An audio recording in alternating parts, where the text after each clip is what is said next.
प्रभु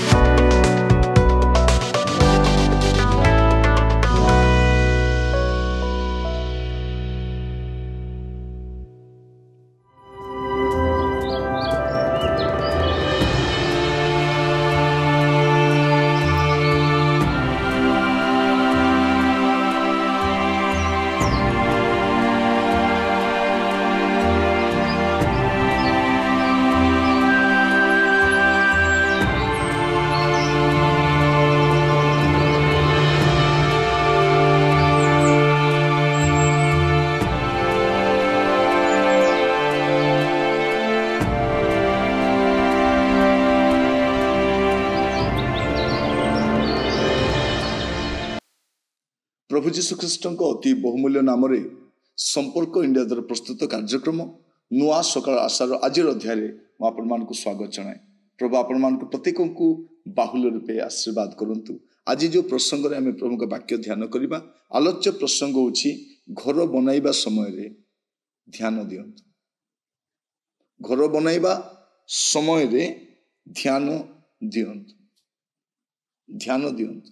अनेक थर कौन करू आम घर बनैबा समय रे कौन कौन आग चिंता करू, आग चिंता करू घर को टाइल पकेबा, को कलर रंग देबा, कबाट कोठु आनिबा, घर को केंदी सजेबा, कोटी खट रखिबा, कोटी गडरेज रखिबा, कोटी कौन रखिबा, एटा हमर माइंड रे आसे। किंतु घर बनैबा समय रे जोटा ध्यान देबा कथा सेटा होची घरर मूलदुआ।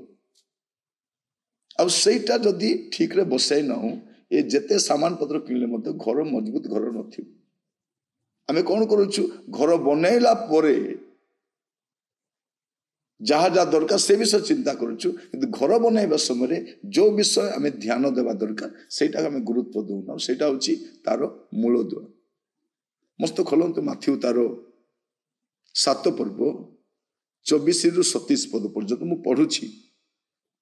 जे कि मोर ए समस्त कथा शुणे और पालन करे से पाषाण उपर गृह निर्माणकारी जने बुद्धिमान लोक सदृश हेबो। वृष्टि हेला, बढ़ी आसिला, पुणी बतास बहिला, से घर को धक्का मारिला आउ ताहा पड़िला नहीं, कारण पत्थर उपर ताहार मूलदुआ थिला। आउ जे कि मोर ए समस्त कथा शुणी पालन करे नहीं से बालुका उपर गृह निर्माणकारी जने मूर्ख लोक सदृश हेबो। वृष्टि हेला, बढ़ी आसिला, पुणी बतास बहिला और से घर को धक्का मारिला आउ ताहा पड़ीगला, पुणी ताहार पतन भयंकर हेला। एटा में देखुचु जे घर जेबे बनै छंती दिने ना दिने से घर रो विरुद्ध रे झड़ आसीबो, बतास आसीबो, भूमिकंप आसीबो, गुडे समस्या आसीबो। जदि से घर सेमती भाबरे बना जाय नै, मूलदुआ जदि ठीक नै, दिने घर भांगिबो ही भांगिबो, क्रैक्स गुडा का देखा जिवो। आपण रहिबा पई डरिबे से घरे।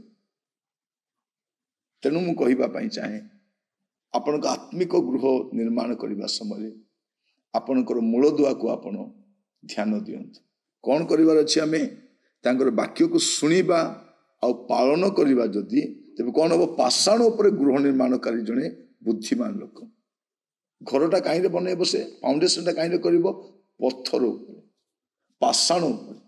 आउ से पाषाण कौन लेखा जाउछि वाक्य सुनिबा आउ पालन करिबा।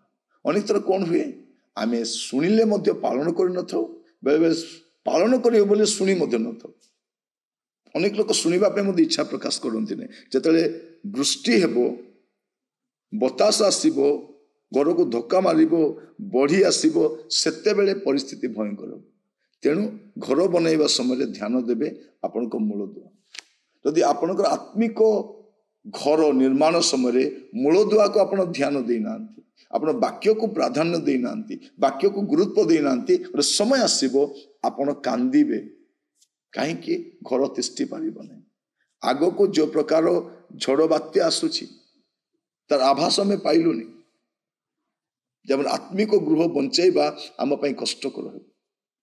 आम आत्मिक गृह तिष्ठि रहिबो कि नहीं जदि आमे प्रभुकर वाक्य को जदि अग्राधिकार देन, प्रभुक वाक्य को जदि प्राधान्य देन, आउ याडू सियाडू विषय को जदि गुरुत्व देके रखिछु, आमर घरर परिस्थिति कौन होबो जानि रखिबा दरकार। तेणु घर बनैबा समय ध्यान देवार विषय होछि मूलदुआ। ଆପଣଙ୍କ ପୁଅ ଝିଅ ମାନଙ୍କର ଆପଣଙ୍କର ପରିବାରର ମଣ୍ଡଳୀର ମୂଳଦୁଆ କେମିତି ଅଛି, ମୂଳଦୁଆ କେମିତି ଅଛି। ଯଦି ସେଇଟା ଠିକ ନାହିଁ ଆଗାମୀ ସମୟରେ ଆପଣ ବହୁତ କଷ୍ଟ ପାଇବେ, ବହୁତ କଷ୍ଟ ପାଇବେ। ମୋର ପ୍ରିୟ ଭାଇ ଭଉଣୀ ମାନେ, ମୁଁ ଆପଣଙ୍କୁ ପ୍ରଭୁଙ୍କ ଦାସ ଭାବରେ କହିବା ପାଇଁ ଚାହେଁ, ଆପଣଙ୍କର ଘରର ମୂଳଦୁଆ ଠିକ ଅଛି କି? ପ୍ରଭୁଙ୍କ ଉପରେ ଆପଣଙ୍କ ପ୍ରଗାଢ଼ ବିଶ୍ୱାସ ଅଛି କି? ତାଙ୍କର କଥିତ ବାକ୍ୟ ଉପରେ ଆପଣଙ୍କର ବିଶ୍ୱାସ ରହିଛି କି? ଦେଖାଯାଉଛି ଯେ ମୋର କହିଥିବା ବାକ୍ୟକୁ ଶୁଣେ ଓ ପାଳନ କରେ। ଖାଲି ଶୁଣିଲେ ହେବ ନାହିଁ, ଶୁଣିବାର ଅଛି, ପାଳନ କରିବାର ଅଛି। ନଚେତ୍ କ'ଣ ହବ, ଏ ବାଲୁକା ଉପରେ ତିଆରି କରିଥିବା ଘର ସୁନ୍ଦର ଦେଖାଯିବ। ଆଜିକାଲି ଶସ୍ତାରେ ବି ଘର ବନେଇ ଦେଉଛନ୍ତି। ଆମେ କହୁଛୁ ନାଇଁ ଚଳିବ, ମୋ ଘର ତ ଘର, ତାପରେ ସେ ବନେଇବା ପାଇଁ ଚାହିଁବ ଉପରେ ଆହୁରି ବନେଇବି କହିବି ନାଇଁ ଆଜ୍ଞା ଏଇଟା ହବନି। ସେଥିପାଇଁ ଘର ବନେଇବା ପାଇଁ କହିବେ ତୁମେ କେତେ ମହଲା କରିବ, ସେଇ ହିସାବରେ ସେ କ'ଣ କରିବେ, ମୂଳଦୁଆରେ। ଆଉ ବିଶେଷ କରି ଏ ମୂଳଦୁଆ ଦେଖାଯାଏ ନାହିଁ, ଫାଉଣ୍ଡେସନଟା ଦେଖାଯାଏ ନାହିଁ।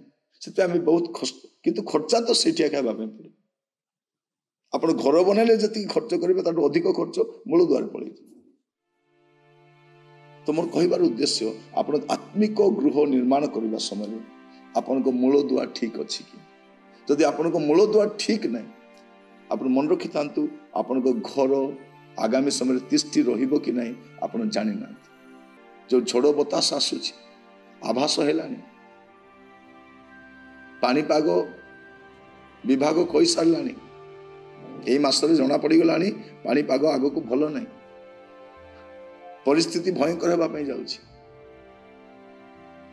ଏ ମାସର ଜଳବାୟୁ ସୂଚନାରୁ ଜଣା ପଡ଼ିଛି ଯେ ଆଗକୁ କ'ଣ ହେବା ପାଇଁ ଯାଉଛି, ପରିସ୍ଥିତି ଭୟଙ୍କର ହେବା ପାଇଁ ଯାଉଛି। ତେଣୁ କ'ଣ କରିବା ଅଛି, ଆପଣ ସାବଧାନ ହେବାର ଅଛି। ଏ ବର୍ଷରେ ଝଡ଼ ବାତ୍ୟା ଆସିବ ଆପଣଙ୍କ ଆତ୍ମିକ ଜୀବନରେ, ଆପଣଙ୍କ ଗୃହକୁ ଧକ୍କା ମାରିବ। କିନ୍ତୁ ଯଦି ଆପଣ ବାକ୍ୟ ଶୁଣି ନାହାନ୍ତି, ପାଳନ କରିନାହାନ୍ତି, ପାଷାଣ ଉପରେ ଗୃହ ନିର୍ମାଣ କରିନାହାନ୍ତି, ଘର ତିଷ୍ଠି ରହିବାର ସମ୍ଭାବନା ବହୁତ କମ୍, ପତନ ଭୟଙ୍କର ହେବ। ତେଣୁ ଆପଣଙ୍କର ଘର ବନାଇବା ସମୟରେ ଧ୍ୟାନ ଦିଅନ୍ତୁ ଆପଣଙ୍କ ମୂଳଦୁଆ ଠିକ ଅଛି। ପ୍ରଭୁ ଆପଣଙ୍କୁ ଆଶୀର୍ବାଦ କରନ୍ତୁ। ପ୍ରାର୍ଥନା କରିବା। ଅନୁଗ୍ରହକାରୀ ପିତା ପରମେଶ୍ୱର, ଆମେ ଆପଣଙ୍କ କତିକି ଆସୁଛୁ। ଆପଣଙ୍କର ଜୀବନ୍ତ ବାକ୍ୟ ଦ୍ୱାରା ଆପଣ କଥା ହେଇଛନ୍ତି। ବାସ୍ତବରେ ପ୍ରଭୁ ଆମର ଆତ୍ମିକ ଗୃହ ଦୁର୍ବଳ ଅଛି ପ୍ରଭୁ, ଟଳମଳ ହେଉଛି ପ୍ରଭୁ। ଆମେ ଜାଣୁ ପ୍ରଭୁ, ପାଷାଣ ଉପରେ ନିର୍ମାଣ ନ କରି ଅନେକଙ୍କ ଘର ବାଲୁକା ଉପରେ ନିର୍ମାଣ କରିଛନ୍ତି। ଆଗାମୀ ସମୟରେ ଆମମାନଙ୍କୁ ଅନୁଗ୍ରହ କରନ୍ତୁ ପିତା, ଯେପରି ଆମେ ପ୍ରତ୍ୟେକ ଆପଣା ଗୃହ ବିଷୟରେ ସାବଧାନ ହେବୁ। ବିଶେଷ କରି ମୂଳଦୁଆ ସମ୍ପର୍କରେ ଆମମାନଙ୍କୁ ଅନୁଗ୍ରହ କର, ଦୟା କର। ପରିବାରର ସମସ୍ତଙ୍କ ଜୀବନକୁ ଥରେ ନିରୀକ୍ଷଣ କରିବା ପାଇଁ, ସମୀକ୍ଷା କରିବା ପାଇଁ ଅନୁଗ୍ରହ କରନ୍ତୁ। ଆଦର ଓ ମହିମା ଆପଣଙ୍କର ହଉ। ପ୍ରାର୍ଥନାଟି ମୋର ପ୍ରାଣର ପ୍ରିୟ ଯୀଶୁଙ୍କ ନାମରେ ମାଗିଲି, ଆମେନ୍। ପ୍ରଭୁ ଆପଣମାନଙ୍କୁ ପ୍ରତ୍ୟେକଙ୍କୁ ବାହୁଲ୍ୟ ରୂପେ ଆଶୀର୍ବାଦ କରନ୍ତୁ। ନମସ୍କାର।